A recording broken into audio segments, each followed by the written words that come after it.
Hello, and welcome to Lore Watch, a roundtable freeform discussion about lore in the games of Blizzard Entertainment. I'm your host, Joe Perez, one of several lore-focused folks from Blizzard Watch, and I've got my stupendous co-host with me today, Matt Rossi, who in his free time is, studying to become a video game composer, because he's got all those, ability. Actually, it's funny. I gave up on music decades ago. I used to play bass, but I wasn't very good. So I think the best my band ever did was we got to play in a club in downtown Providence that's now gone. But we were behind chicken wire, and I swear to God, it was pretty close to the scene from the Blues Brothers where they were playing behind chicken wire.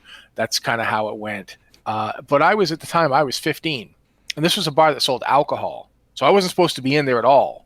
And yeah, it was one of those experiences that tells you don't want this life. You absolutely do not want this to be your life. They were throwing beer bottles at you, kid. And my brain was like, yeah, I'm done. But yeah, so that's my. I still miss playing, but I don't miss trying for that to be my life. I realized wasn't. Yeah, and we could spend a whole lot of time talking about that, as I am definitely one of those musically inclined folks. But instead of talking about music today, we are going to be talking more about your questions that you sent in over the last few weeks. Now, we have had a couple episodes where we've been talking about specific topics, and we were going to talk about the Kyrian campaign today. But Matt and I are a little bit behind. Just because there's only so many hours in a day to play through as many campaigns as there are. I'll just be upfront, guys. I did the Kyrian campaign, and it went like right over me, like water off of a duck's back. Like, it did not stick, and I'm not sure what the problem is. I think it's partially that I was so invested in Uther and Uther's story that I kind of only focused on that. Yeah, but I am going to go and try and play it again because I've got another character coming up. So hopefully I'll get through it and I can actually pay more attention this time. But it didn't grab me like the Night Fae one. Yeah, and I'm finding something very similar with my playthrough on my Hunter with the Kyrian, is that there are certain points that I care about, and the rest of it just sort of isn't sticking with me, whereas Ardenweld seemed to just hit a lot of points that I cared about, and so I think happened to sort of get its barbed hooks in me a little bit better so far. But I will persist, and we will definitely talk about it at a later date. But for right now, we are going to be taking some of your questions that you've been sending in. And again, if you have questions for this show or the other, be sure to send them into podcast@blizzardwatch.com, or you can go ahead and send them to us on our Discord channel. We do have one set aside specifically for Patreon supporters, as a way of saying thank you for continuing to support us. We tend to look there first, if there are any there. And then we do have our regular queue and podcast question section, where if you can't afford to be a Patreon supporter, which we understand, you can still put your questions there, and we'll try to get to them as we can. But without further ado, we're going to go ahead and get into some questions. Our first one comes from a good friend named Fuzz. Also goes by Titan Fuzz, or Divine Fuzz. There's a pattern there, and one that I appreciate, considering that all of my characters are variations of the name Loader. So, is an undead priest... Main, Divine Fuzz, is an undead priest who joined the Night Fae for RP reasons. Mainly, he's interested in the idea of rebirth and contributing to the natural cycle while being a creature outside of it. This got me thinking, could the Winter Queen be the answer to any Forsaken who wants to return to life? Work for her and earn a rebirth into a mortal body, unlike the Drust, who are trying to take it by force. Also, while finishing off the Night Fae Covenant story, there's a line in the last battle that Thros will consume Ardenwell. Do you think this is a metaphorical and just that Drust will take it over, or that Thros will literally consume it and the two planes will become one, similar to converging time streams and such in other media? Thanks. A couple really good questions in there. Let's start with the undead one. So, with the Forsaken being able to choose Ardenweld as their covenant, which is, a canonical option that can happen. And we have now seen Forsaken souls, or at least I have, inside of Torghast. We know that there are at least bits and pieces of them that continue on into this sort of afterlife cycle. Do we think that by choosing Ardenweld, or by being sorted into Ardenweld, that they would be afforded that same option of rebirth, whether it is within Ardenwell itself, much in the same way that we've seen others choose to be reformed into the service of the Queen, or do we think that they'd ever have the option to go back to Azeroth with a Prime Material? And if so, how would they come back? What do we think would happen? Do you have any opinions? I would look at it this way. Forsaken are created via a process that seems to be already borrowed from the Shadowlands. And it's the process very similar to what we see in Maldraxxus. I don't know if the jailer lifted that directly or fed it into the Lich King in some fashion, or if the Lich King just got it from, his peering in, using the Helm of Domination. But it definitely seems to be very much akin to the process we see in Maldraxxus.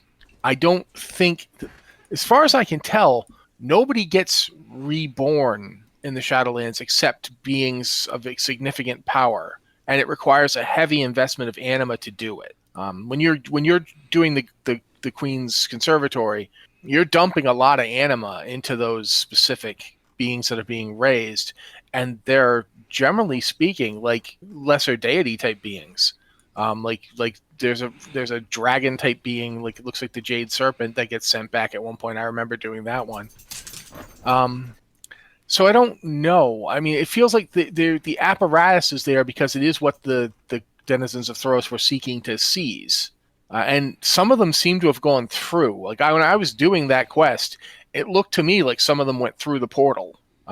So I don't know if how they would be reborn. I don't know if they get to our plane of existence and have a new body just there, or if they end up inside of a newborn child. I don't know what's going on with that. And so I don't have a real answer for what would happen to a Forsaken if they were even afforded this. And I feel like we have to go back to the thing we were talking about with Vol'jin last time, when the Queen makes the point that he might get something like that, but she's talking about him because he's bonded to the remaining essence of Razan. Do you remember that? He's so essentially, just to take it back a half a step further, if you are in the Night Fae Covenant and you choose to go through and do all the things, spend some time with the Conservatory and actually pay attention to the souls that you are processing through the anima seeds and then sending back. Every single one of them is a deity of some type. And deity is a broad term, much like how trolls apply the term Loa to everything. They're all relatively powerful nature spirits of some kind. Yeah, in some capacity. And they all have titles and things. And when you release them, they haven't been given a body yet. They're basically collection of star points that wind up going through that portal to wherever their final destination is. And we don't see how that process looks on the other side, because one of the things about that is we're not interacting with deities or entities that we personally know, not yet. And if you think about it, the ones that we do personally know, let's take Ysera, for example.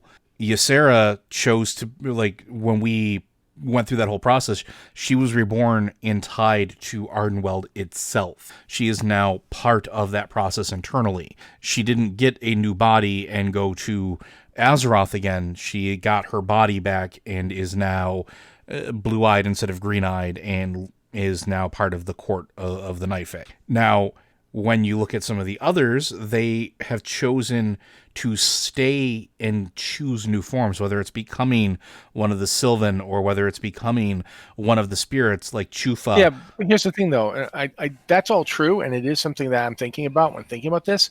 But the difference is that they died, and their spirits came to Ardenweald. They didn't come through the maw and still have their undead body that they're riding around in. But I'm getting to that point. Yeah. Okay, go ahead. I said, now, if taking that, we don't know, going back to where the whole Thros thing and the Drust, we don't know what happened to those that were sent through. We do know that they were sent through, and that is something that I think we're going to wind up dealing with at a later date. But the interesting thing is, until recently, I hadn't seen Forsaken souls, right? Now we are actually starting to see Forsaken souls in Torghast. And I think that's fascinating because that's something we had been debating or talking about for a while now of how does that look? How does that look? How does that look?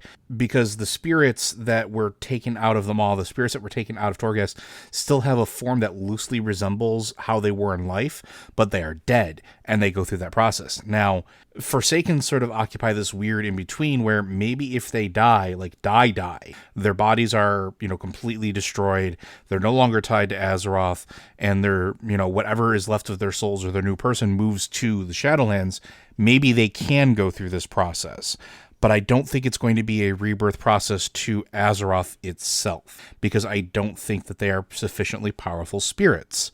Not in the same way that Ursoc and the Ancients are. Not in the same way that the Loa are. Not in the same way that now Vol'jin is after tying himself to the remnants of arguably one of the most powerful Loa that has existed in Troll society of recent memory. That doesn't mean that they couldn't be reborn inside Ardenweld, but they'd have to be dead. They can't just be reborn riding around in a rotting meat carcass. See, but here's the thing about that. Maybe they could be. Okay. Because here's the thing. We can die in the Shadowlands. And when we do, we're almost inevitably pulled to one of those weird stones. And that stone seems to give us the ability to go back to our body. But we're like recreated by that thing. Like the ones in the maw in particular are fascinating to me. The ones in the maw, you just straight up get recreated right there and you have to run back to your body. So it feels like there's the power to completely reshape your form exists. And how is it working? Like, that's really something we don't know a lot about.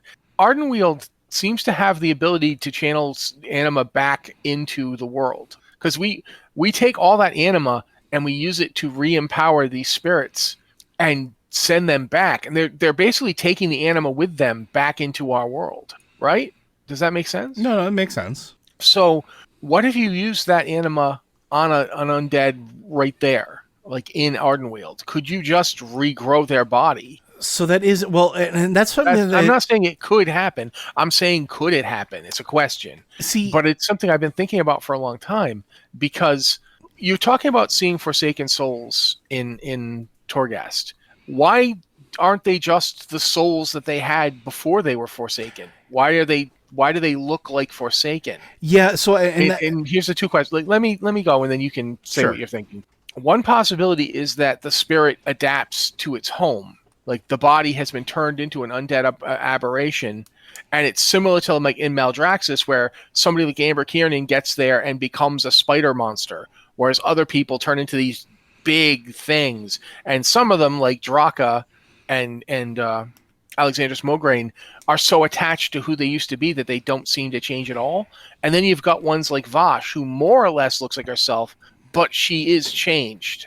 Yeah, she's like the weird hands that she's got going on. Yeah, she becomes like a bone naga almost. And so, what if that same process is part of the undead process that makes Forsaken, and it doesn't just kill you and raise you in an undead shell like we've always thought? It warps you into that thing. Like, that's the magic, that's the power that's being unleashed. And because it's happening in the material plane instead of in the Shadowlands, and the bodies that they're using aren't just anima constructs, but they're real flesh and blood bodies, there's deformation involved in the spirit. The spirit is what gets changed to fit the new form. So if you're a Forsaken, it just seems weird to me that if you're a Forsaken and you die, and you're in Torghast, why do you look like a Forsaken? So I have unless you've actually been changed. Go ahead now. Now, I've been thinking about this a lot since seeing that, because that was one of our questions is, does that soul revert? Does it take on its former self? But here's the thing. The common theme of Shadowlands, at least to me, and this is just a working theory as far as how it applies to Forsaken, but the common theme is that your anima is a product of your life experiences. That especially with like the Kyrian, it's your memories that define who you are. Even in Maldraxxus, to a certain extent, it's your strength of character, who you are, that defines sort of what you become. It's the running theme. Even when you get to Revendreth and you start talking about Venthyr, there's a reason that these people or these souls are being stripped of their hubris. It's become or whatever their sin is. It's become such an integral part of them and their life experiences. You know, we could talk about Garrosh. We could talk about Kael'thas in particular, and how his experiences sort of shape who he is. Because when you rescue him, he looks very similar to how he looked at the end of his life, just without a giant crystal in his chest. But I think with the Forsaken is that they are so defined at this point from their life experiences, having been from basically their second rebirth through now. I think that it's the sum of their experiences. Because like if you were a farmer in life, you probably didn't have a whole lot of experiences. Let's just generic peasant farmer. Maybe you raised kids and maybe you had a family and maybe you know, got to see a couple things. But we talk about it with where foot soldiers come from, where they're conscripted into the army. But if they never got conscripted and their conscription happened in undeath, does that become the starting point of like their different experiences? Because think about it. Since the undead plague hit, we've had how many wars with the Forsaken involved in? We've had how many near cataclysmic events? We've had how many earth and universe shattering catastrophes that we've lived through or participated in. And at the end of the day, don't forget, we as the player characters, we're not the only of our race dealing with these things or the only of our faction. But these experiences happen in this body. They happen in this form that they've been pushed into. And I'm thinking maybe that creates that bond. Do you know what I mean? No, well, yeah, I do. But here's the thing I'm thinking as you're saying this. What if you're wrong, though? And it isn't because they had a second birth. What if they only had the first one? Which is another option, right? Like we talked about that not just before. another option. Think about this for a second. What if the Forsaken look like Forsaken because whilst it's got a body with like a rotting brain in it that can remember some of the stuff in its life, it's a different person. Right. Or at least in some cases, it's a different person. I mean, it's hard to say, like, in Before the Storm, it definitely seems like, I can't remember the character's Wills, his wife, his widow, whatever you want to call her. She's a Forsaken. She seems to be that person. She seems to remember her previous life and not without some kindness and fondness.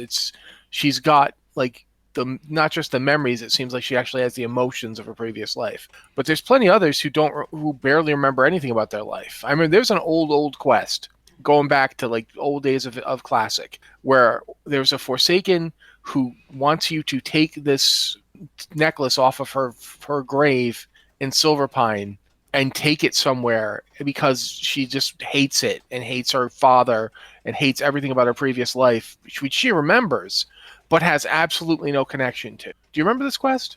I vaguely do, yeah. It has me wondering if it's possible that in the case of some Forsaken, the reason that they look like their Forsaken selves when they're dead is because that's who they only ever were. Yeah, and they actually got a new soul when they died. And we've like talked one about that was born from that. Yeah, we have talked about it. But it has me thinking about this concept in terms of the rebirth in Ardenweald. What if some people did go back from Ardenweald, and that's how come they became Forsaken in the first place? Because when you're hanging around in Oribos, one of the conversations I've overheard a few times now is between Thessarian and Koltira Deathsworn. What is Koltira's last name? I don't remember, but I think you know what I'm talking about, though. Yeah. The two of them are having a conversation, and Koltira says to Thessarian, "Do you remember like some winged person carrying you back to your body? I don't remember that." And Thessarian's like, "If it happened, I have no memory of it." And that got me fascinated. Deathweaver, thank you. That got me fascinated because they're Death Knights. They're literally dead people walking around. They're like Forsaken V.2. And they don't know how they got back in their bodies. Well, are they V2 or are they V1? Because they technically existed before the Undead Plague did. Death Knights did. This particular group of Death Knights comes after the Third War. But they're also following them. But they're created by Arthas after he got the helm of domination, after he became the Lich King. Yeah, but I guess the The question. Forsaken were from before Arthas became the Lich King. No, but my question is with Death Knights in particular, because I'm kind of curious if they are, I don't want to say a separate entity, but like a subsection or a subdivision, simply because when we talk about like Terran Gorfiend, they were taking their souls, their whole souls, and shoving them into Alliance bodies, right? Think Knights about bodies. that. How did he do that? Mm-hmm. Because he wasn't like his entire wherever he knew he got from Kil'jaeden. How did he do that? He used to. Oh, yeah.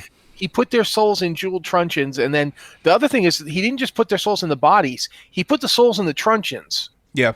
The souls were not in the bodies. They had to hold on to those things.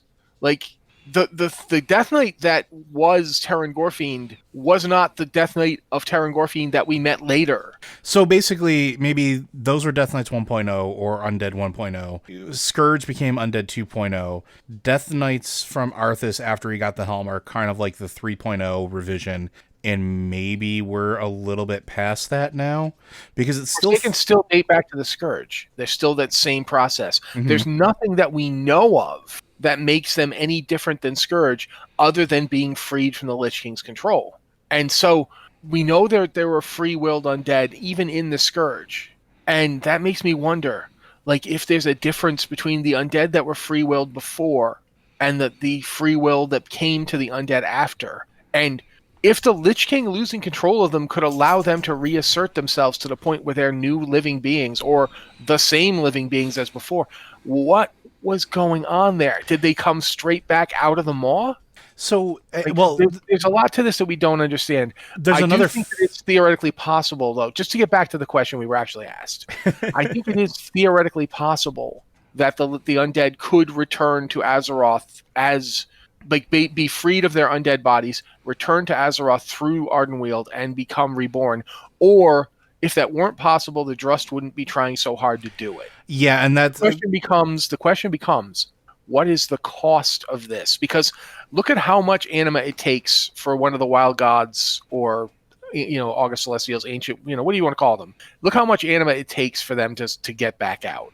To the point where Ursoc would die, he was sacrificed to save Ardenweald. Does it take that much for anything to do it? Yeah, there's a lot about the process that we don't know still, right? Like, and even then, like, if we were to consider some of the game mechanics as indicators of this, the Queen's Conservatory takes several days of time in real time to process, but in a land where time doesn't really matter, what does that actually equate to? If you look at the conservatory itself, you have to feed anima into it at an increasing rate to get it to become more efficient and better, because that's one of the interesting things about that. I going back to it, where like when you are doing this stuff mechanically, it's because it's tier 1, but if you look around the grove, if you look around the conservatory, most of the anima seeds are desiccated. The rewards that you get in particular from releasing those spirits or nurturing them back to life are very minimal because of all the energy that was required to essentially incubate them over that period of time and release them back or send them back. So I think there is something there of the cost of it, which again, we don't know. We do know that when Ysera was born, not even to send back, but to be tied to Ardenweald, it was at a point where the Winter Queen used enough of her anima that it caused a physical change in her. And yes, you can say that it was just a leaf falling, but this is a being that has been around for an inordinate amount of time. Like, we don't know how long she's been around. She doesn't know how long she's been around, but she's been around, and she is very, very powerful, as are most of the other firstborn. So that consumed a lot of power to bring Ysera just into Ardenweald and have her tied there. How much more does it take to send something back? And that kind of does, you kind of find yourself wondering if that's why the anima cost is so high. Mm-hmm. Because what happened with Ysera is they had to tap into the Winter Queen's power itself. She had to give up her power to do it. And maybe that's one of the reasons that there's so much power required to get the other ones reborn, is because they have to be removed from her. Because Ardenweald is her. Mm-hmm. Much in the same way that Denathrius very rightly points out, I am Revendreth. In a real way, when these beings make those claims, they're not kidding. The plains existed before them, but they were like featureless, shapeless, nothing places. Revendreth, as it stands, is entirely the creation of Denathrius. Maldraxxus it mirrors what the Primus wanted it to be. Arnwell became what the Winter Queen Yeah. wanted it to be, What it is, or what what it she is. is, Yes. and I think that there's something to be said for this, that these planes are reflections of and shaped by the beings that rule them. I'm getting a heavy Ravenloft vibe from this entire freaking expansion. Yeah, And which I is have really to, funny because I just posted a picture today about one of the box sets of Ravenloft that I just pulled out of my bookshelf. But yeah, no, I'm with yeah. you. Like, there's definitely a big vibe to that here with it. Uh, And that's why I think that going to the second question that I he was asked just about, about to say we should probably answer that real yeah, quick. I think that there is actually some literalness to what they're saying. Especially when you consider that Thros is called the Blighted Lands. It is a blight. It is not exactly, you know, a land of sunshine and roses and, oh, we just move from one place to the other. It's almost like a creeping infection, I think. Yeah, and in the game, that's never been stated very clearly what Thros is or how it started to exist. There were some implications that it was somehow related to the Emerald Nightmare, but I don't think anything in game says that. No, nothing in game says that. I think it was only one interview. Yeah, so it's quite possible that Thros is literally just the Drust druids that worked for Gorak Tul, perverting their power to draw upon death in some way that wasn't part of the way that death and rebirth are supposed to work. Like, think of death is a lot of things. Death is like the end of existence. Death is, there's a lot of possible, arguments for death. Death feeds life, and life, like without life there is no death, and without death, life isn't fed. There's a back and forth of all that, but Thros definitely seems to be a perversion of the concept of that cycle. They didn't want to die and go and be reborn. They just wanted to skip straight to being reborn. And so they tore themselves out of their bodies and tore themselves out of the cycle that they had previously accepted by being druids and being part of life. They ripped themselves away from it. And I find myself wondering if that's Thros is that abscess that forms when you don't feed the world, when the cycle isn't like maintained, where life doesn't feed death and death doesn't feed life. That feels like what Thros is to me. And it's quite possible that we will see it literally crawling. Like, what do you have if if death is meaningless? Well, what does life look like? and I mean, think about it just from an aesthetic standpoint too, right? Like, you look at how the magic of the Drust sort of represents itself. It is very much that sort of corrupted druidy type magic, in not just talking about the forms that they take, but like when you're in the Mists of Tir na Scythe, when the behemoths are casting that bramble patch at your feet, it's twisted brambles in like black ichor that's dragging you down. When they're lashing things to their will, it looks like thorny whips made of shadow that are encasing the different entities of Ardenweld. The masks that are being shoved onto the faces of the Sylvan that are being made to serve the Drust in their subjugation, they're not things of weird metal from the maw. No, they're wood. They're things with a very naturey hint to them. And I think there's something of that. Even when we go back to Battle for Azeroth, when you look at anything dealing with them, it's always sort of like this corrupted nature thing. And particularly fascinating to me is whenever there's an area where the Drust have sort of like set up shop, that land, it looks blighted. It looks like it's devoid of life, in so much of like the ground looks pockmarked in, looks like it's couldn't support any form of life. The trees are dead and dying. The animals that live in those areas are violent and have their entire moods like completely shifted, and it's just from being in that area. It's not even like an active attack on them. It's just being there causes this to happen because they're part of that sort of that biome that's being subverted. And I think you're right. I think we are going to see some of that creeping infection coming in the future, because that story is not done yet. And I think that part of it is some form of consumption, because one thing you mentioned that you hear some things in Oribos.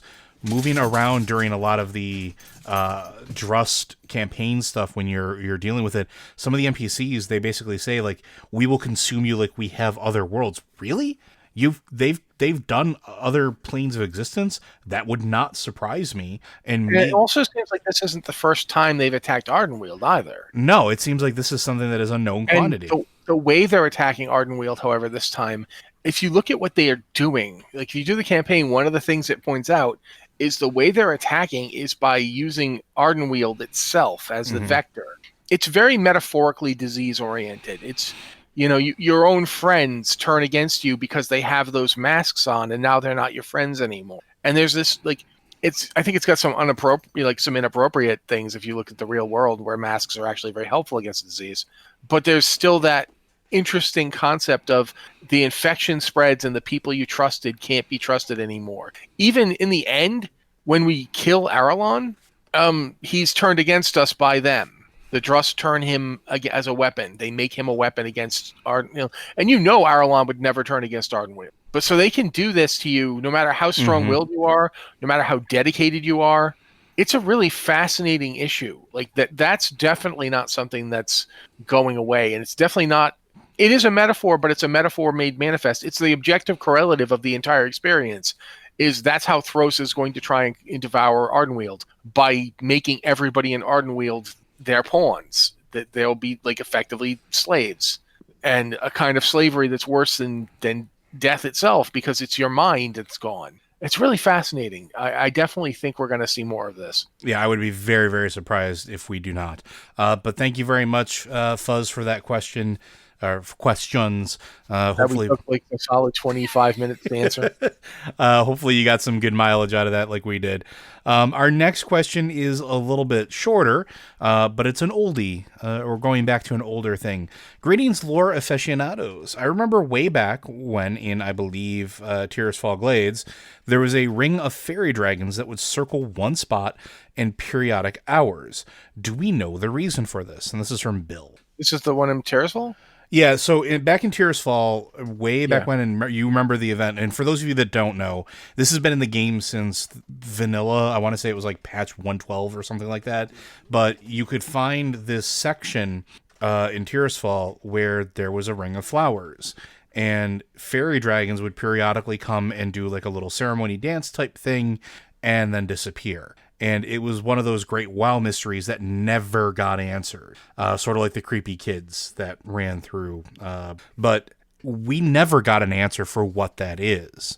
They've never canonically said definitively this is the reason for it. But I've been thinking about this in relation to Ardenweald lately. And one of the things that we've been talking about is when something is reborn in Ardenweald and goes back to where it's going from, how does it re-enter the world? We have no idea. We haven't seen that process, but we know it does happen because the wild gods have come back, the Loa have come back. What if this is something that was part of the inspiration for? What if this is what they do? Because again, in classic mythology, fairy rings are supposed to be a portal between the realm of the fairies and our mortal world, which is why you're not supposed to mess with them, because if you mess with them, fairies get really angry and then they mess with you and your stuff, possibly into weird and fatal ways, depending. But I'm wondering if maybe this is something to do with that now. If maybe this isn't the only place that this exists. Maybe there are other worlds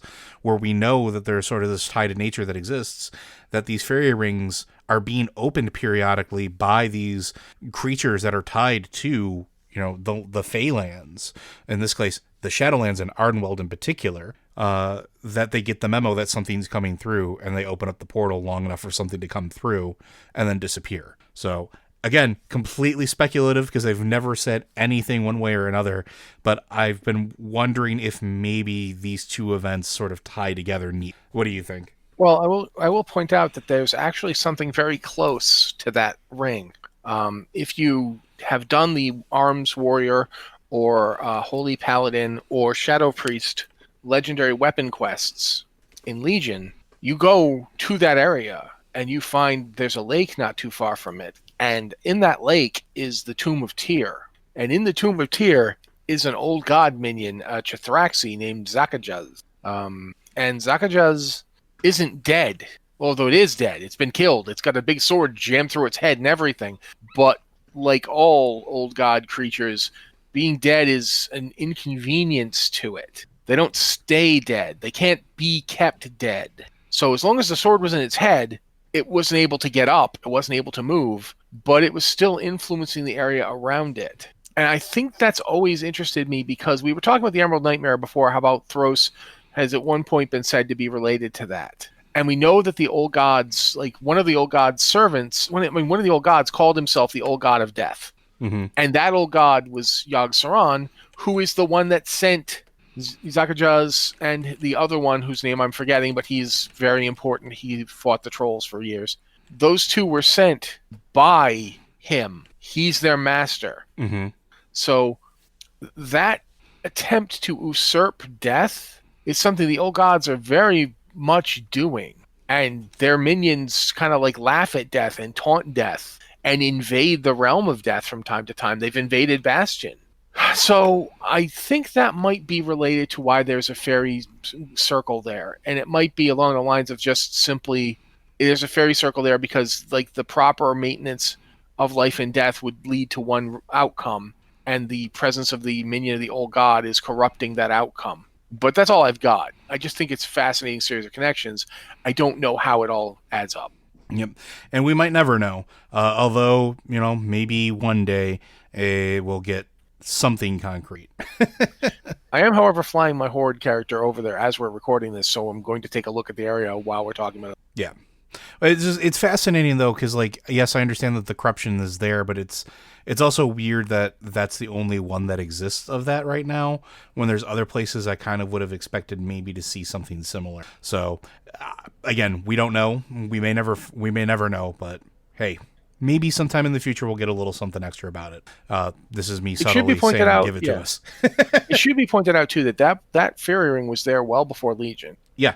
I believe it was in Cataclysm people first started noticing it, because up until before Cataclysm, you couldn't really get up there very easily. It's a part of Tirisfal that was just basically nothing. So, yeah, it is fascinating. So we're going to move on to the next question, which, again, is from Titan Fuzz. Greetings, Matt and Joe. Hope you all are well. I was thinking about the architecture and tech attributed to the first ones, mainly Oribos itself and the gate in the maw. This got me thinking about what few places we also see the same sort of aesthetic, which from what I've seen is the Soulbind stations in your Covenant Sanctum, the graveyards in the 4 Covenant zones, and having just started Maldraxxus, the Anima Conductors in the Sanctums as well. It would have been easy just to make these all look like the rest of their area, but the conscious choice was made to link their looks. What do you think this means in regard to how much the first ones shaped the Shadowlands, assuming that they did? One thought, which I may have gotten from y'all, was that since the only portal is in the maw, they didn't make that plane. Possibly that it's the only natural one, and they needed it to get in out, whereas they didn't for the realms they created. Much more tinfoil hat thought they came from the maw, so they created it to escape, which is why there's no portal lead back in. You have to. Thanks for all you do, Titanfall. Sounded like you had something to say on that. No, I was trying to hit a print screen button. No, you go ahead first, because I do have some ideas, but I want to hear what you're going to say first. So this is something that I've been thinking about, too, because it is something that I thought was fascinating, particularly with like the Anima Conductors and the Soulbind stations. They are incongruous with the areas in which they are, because you would assume that in your Covenant zones, that it would be, for lack of a better term, like if I'm in Ardenwell, that it'd be like tree roots or something. That it would be maybe a giant acorn or something more naturey or something more in theme with what's going on. But yeah, the graveyard, the Soulbind stones, and the Anima Conductors they all look the same for all of the zones. With very little difference between them.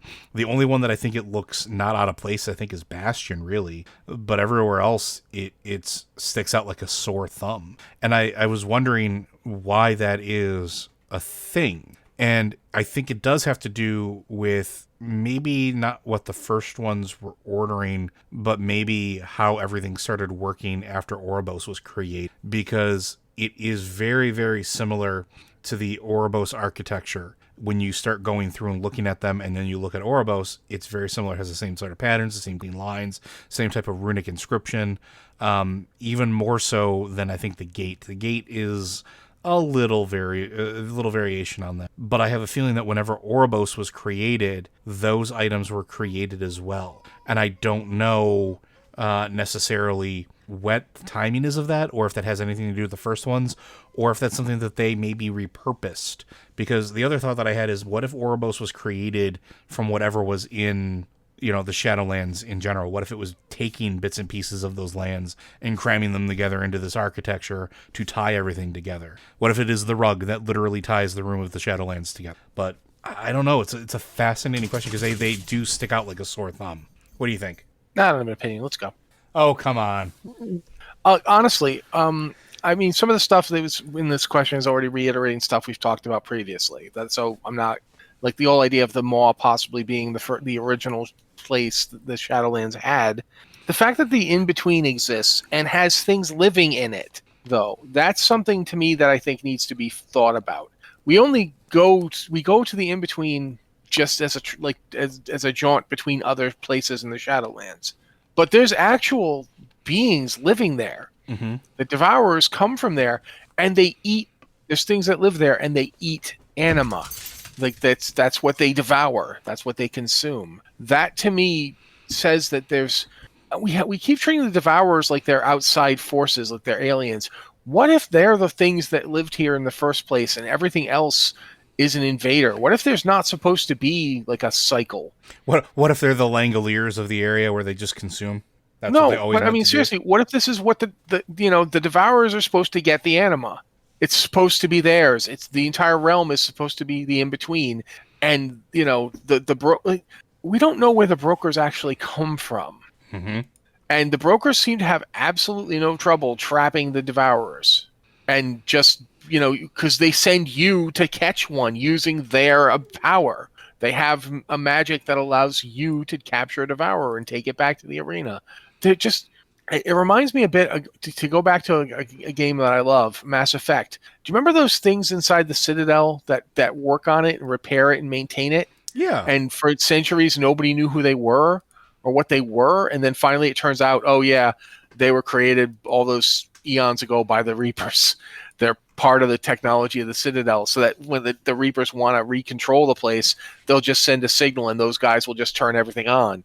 The brokers might very well be the original support staff for the first one's creations, who've gotten their own agenda now that they're not supposed to have. They're not supposed to be brokering deals for anima. They're supposed to be just facilitating the anima flow. They're supposed to be doing one job, and they've moved on to doing something else. They've rebelled against their creators, and the Devourers might be what they were made from. I mean, the brokers are definitely very construct looking. Yeah, I mean, they are. They're very robot-y bodies with, like, spirit flames sort of, like, powering it or inhabiting it. And just there's a lot to this that we don't know anything about. I find the entirety. Every so often, I just stop and think about the Shadowlands and think, this is crazy pants that we are here in this place where everybody you talk to is dead. Mm-hmm. And just like at one point when you're freeing Thrall from Torghast, and he got going on about how he hadn't seen any of the good places yet, and he was relieved there might be a place where his ancestors could live in peace. And I'm like thinking, yeah, well, for instance, your mom is in a realm of eternal conflict where she spends all her time as an assassin. It's like, that's your mom. That's what she's doing right now. Would you like to go see her? And it's just the entire place feels constructed around ideas about what you should be doing with your existence that don't, like, they work better as pens. Like somebody is putting together confinement systems to hold all these spirits. And the idea that the Shadowlands go across all reality, that they transcend the bounds of existence, and that they, like, all these different worlds go there. Why are they so underpopulated then? They should be like enormous places with so many souls in them. But it definitely feels like a lot of souls don't get to remain souls very long before they turn into just anima, and the anima is recycled and used. Yeah, and I think of all of the zones, like, Ardenweld is probably the only one that even remotely shows like a large sum of people, and that's during, like, we talked about this when we were talking about the Ardenwell campaign, when you're fighting against the Drust invasion and you're just like an endless sea of Sylvan coming at you, but like aside from that moment, most everything and almost every zone feels like there's a distinct lack of living is really the wrong word for it because it's not a living place, Yeah, but but habitation. beings, entities, yeah. Yeah, like Entities in there should be like a lot. Even like the Kyrian should have like, I mean, if one person out of 1,000, if one person out of 1,000,000 is the right kind of person to serve the Kyrian over infinity and the cosmic, the vastness of existence, there should be plenty of people there. They should just be swimming in people, and they're not. I mean, there's some people in Bastion, but like, it's got a lot of not populated areas, and it makes me start wondering, what if everything, like the technology that the jailer is using to make his army, he's literally making those constructs out of souls. mm-hmm. Like when he says, you can be made to serve. You could be made to serve as literally the sword in something else's hand. Like they'll. And what if that's what everything in the Shadowlands is made of? What if that's what Oribos is made of? What if everything is built out of anima that is taken from all these souls? Well, and part of that, we do know that there's some credence to that, right? Like when you start, regardless of what zone you're in, and even when you're leveling, you get quests that tell you to go obtain anima from local flora and fauna, right? Those things are created from anima, which anima comes from souls. That's sort of like the whole shtick. So why do these things exist? Why do these, weird dragons and impish type things exist in Ardenweld that don't serve a specific purpose, but they are made of anima? But then you look at it, and you look at the plants and the land and everything else, and that's also made from this in some capacity. Like, it's fascinating. It is literally the building block of everything that we encounter. This is where the game reminds me a bit of Exalted. I've talked about that before, that I also feel like, it reminds me of Wraith, the Oblivion, and it reminds me of Exalted. One of the things that comes from Exalted is the idea of there's the prison plane that holds the slain titans from before. Mm-hmm. One of them is called Malpheus, and it's literally, they killed this being, this ancient titanic being. They killed it, but it didn't die, but they used its body as a prison. They've literally inflicted, all these greater and lesser demons are trapped inside this thing's body, and the ones that did die created like the plane where like the Neverborn are from. They're the Neverborn because they were never born, and they're dead now, but they shouldn't be dead because they weren't mortal. And it just reminds me, like the Shadowlands, I keep thinking that the Maw itself feels like something that's been imprisoned. Yeah. It's not just a prison. It feels like something that was imprisoned. Yeah, because like, what if the Maw is the carcass of some vast entity that's not supposed to be dead? Like, wasn't supposed to be able to kill it. And somehow they did, and somehow they made the Shadowlands out of its body. Like Ymir in Norse myth, where the heavens are its brains, and the oceans are its blood, and the mountains are its bones and teeth. Like that, I keep getting that weird feeling about the Maw. Like, what if that's what the jailer's crime was? That he killed something that wasn't supposed to die. Like, I don't know. Obviously, I don't know. But there's that whole thing about the jailer saying he's going back to claim what's his. And that always has me wondering, if, much as we've been told that the Emerald Dream was part of Azeroth, before we've gotten the sense lately that it's bigger than that, what if there's like this entity that wasn't supposed to die? Yeah, and see, I keep coming back to just the root idea that Shadowlands is not what we think it is. Not. I don't think what we are being presented is the core of its, and whether that is there was an entity that never should have died that was killed, and it was carved, its existence was carved out of it, or if it's something else, like the Maw is, like you said, like it itself is imprisoned, which seems to have some, as far as I'm concerned, some credence to the idea, just simply because again, it feels too much like it's bits and pieces of all these other realms. It seems like there's some overlap there, which just would be difficult to explain otherwise. Well, plus let's look at like the few things we do know. One of the things we do know, because we've seen enough of it at this point, if you've been doing your campaign and if you've been doing the trips into Torghast to free the various people that were held, you're probably aware at this point that Anduin Wrynn is being forced to have dinner conversations with Sylvanas over and over again, and she's at the point where she's trying to get him to willingly take up the what looks to be a Runeblade type weapon. What did they call it? They called it a Mournblade. Yep. Yeah, they're trying to get him to take up a Mournblade similar to, but distinct from Frostmourne. And the jailer seems to view this as his weapon to use against the Shadowlands, for lack of a better word. He's going to try to turn Anduin Wrynn to his side and use his immense power to unmake everything. And Sylvanas is going on and on about how they're going to destroy the very fabric of life and death and make something new and fair. And let's assume for a moment that she's privy to information that would give her the reason to believe this could possibly work. Was that the jailer's crime in the first place, was deciding that he was going to remake the universe because it wasn't working properly? And if you think about that's remarkably similar to somebody else that we've dealt with in the past. The Sargeras syndrome. Yeah. But I mean, what actually did he do? What was his crime? That's the thing I think we really need to figure out. Hopefully that's going to be part of the upcoming patches, was we get some information about what the jailer was actually doing, why he was imprisoned in the first place, what he did that brought the others together against him. The Primus, Denathrius, the First, Caestria, and the Winter Queen. They all joined forces against him. Why? And how did he get Denathrius to suddenly switch sides and work for him? And what did this have to do with the Legion that they were clearly working with to some degree, because it was the Legion that brought the Lich King to Azeroth? And not only that, but why was that part of the plan? Because that very clearly was part of the plan from the very beginning. Because if you start talking about the why can't I think of their name? The Nathrezim, right? They had very clear instruction. Why? Yeah. And is death itself in the Warcraft cosmology, is death itself the result of some kind of cosmic crime or accident? Is there a reason we have a Shadowlands? Were we not supposed to be mortal? Was mortality the result of some cosmic error or accident?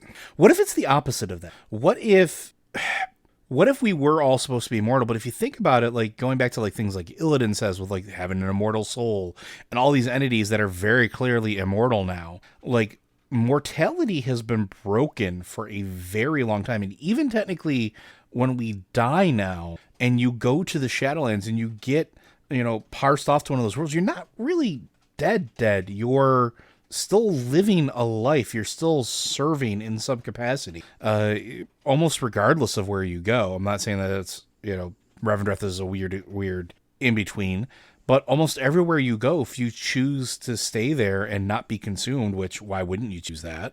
You're serving, you're living, you have a life. These creatures, these beings that we interact with, they have emotions, they have memories, they have personalities. Even the Kyrian who give up their mortal memories have memories as Kyrians. They have bonds that they forge. That's one of the center points of the story, is the soul bind between, Lasonia and, why can't I think of her name now? Devos? Not Devos. Is it Devos? Is Devos Devos is the one that gives Uther the chance to throw Arthas in the maw. Yeah, it's Devos. Yeah, so they have a relationship. They have a very mortal feeling relationship. What if that's the part that's broken? And that's why Sylvanas keeps referring to it. What if we go back to your idea of the entity that was killed to create the Shadowlands? What if the entity that was killed was death itself? That finality that the universe could have had, or theoretically should have had. And instead, because the Shadowlands were created or carved out or whatever, this isn't death per se. There's no finality to it, because there's a life after life now.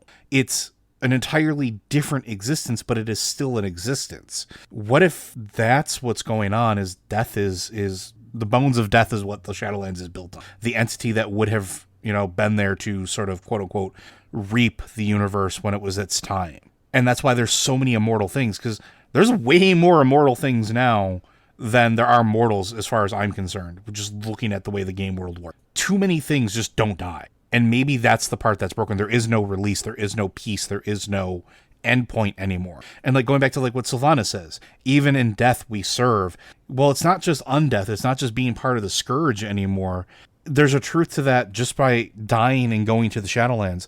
If you go to Maldraxxus, you're serving. You're in an army. If you go to Bastion, you're still serving. You're becoming part of another army. If you go to Ardenweld, you're serving. You're just tending groves and spirits of other beings that are given the option to go back to an existence, an immortal existence that you don't have the option for, or aren't given the option for, I should say. Revendreth, you have the ability to be reborn into the race of sin eaters, essentially. That all seems very broken. There is no endpoint. There is no end to existence anymore. There is no peace. Regardless of what you think of the afterlife or what happens after it, there is no peace. You still serve. Maybe because death is broken. Maybe that entire system is broken because the system that's currently in place broke it to begin with. Just a random idle thought, but I can't keep thinking that what we're seeing and what we're being shown is not what was originally there, and that was the point at which everything broke. I don't know if that makes any sense. Makes sense. I mean, it doesn't make sense, but you're describing something that's not sensible. So yeah. I mean, I don't think it doesn't really work with the way I'm viewing it, because I think I don't view death as a release that brings peace, and I don't think that that's the mythical construction that they're going with here. That it ever did that, but we'll see. I mean, we haven't gotten there yet. We don't know. Yep, and I mean, we're hopefully going to find out some more, right? Hopefully we'll find out some more about what the crime is specifically that was created by... Well, I mean, that's the thing to think about. We got BlizzardCon Online in less than a month now. Yes. And hopefully at that we will get some details on the next patch. I'm hoping the next patch will be by March. Patch 9.1. I feel like March would be a good amount of time. I think so too, yeah. Yeah, I'm hoping at least they'll say, okay, there's going to be a PTR. Here's what's in store for you, and we'll get some information. I don't know what's coming, so I can't say, like for instance, the new raid or whatever. But I do hope that by like March, April, at the latest, we'll have some sense of what's coming next and what it means for everything. We're definitely only at the very beginning stages of the storytelling for this expansion. And they did a good job of making it last a fair amount of time. But I think more than a month after, like going for like more than a month after we've gotten the last bit of what's going on in Torghast, what's going on with Anduin, what's going on with all that, I feel like you can't really you can't wait too many more months to get some idea of what's coming after that. Yeah, I would agree. So that's my hope. Well, hopefully we'll get something along that line, especially with, like you said, BlizzCon not too far away, the virtual BlizzCon, and hopefully we'll get something for that, because I'm very curious where things are going to go from. But Blizzard Watch is made possible due to the generous contributions at patreon.com/BlizzardWatch. Your continued support means this podcast site and community is able to thrive and grow. Blizzard Watch supporters enjoy exclusive benefits like early access to the podcast, a better chance at having your question answered on our podcast or the queue, and an ads-free site experience. Again, if you do have questions for the show, be sure to send them in. But otherwise, we'll see you guys next week.